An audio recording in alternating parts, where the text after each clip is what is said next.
Oggi ci troviamo davanti al cimitero comunale di Taglio di Po per iniziare a illustrarvi i lavori che sono stati eseguiti non solo nel cimitero principale, cioè il capoluogo, ma anche nel cimitero frazionale di Oca Marina. I lavori che sono stati eseguiti in questi mesi sono stati la ristrutturazione dei loculi all'interno del cimitero principale e la manutenzione straordinaria di altrettante strutture qui all'interno. L'intervento complessivo per quanto riguarda il Comune di Po si aggira intorno ai 90.000 euro e ha previsto la demolizione dei vecchi loculi e la ricostruzione ex novo e oltretutto la ristrutturazione di un'ulteriore parte lì a fianco.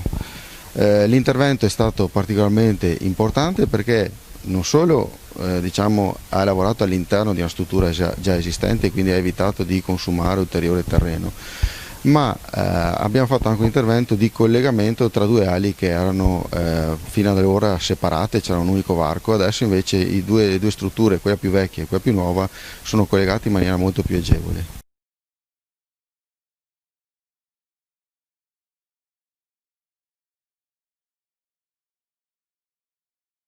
Qua siamo di fronte al cimitero di Oca, frazione di Polesinello.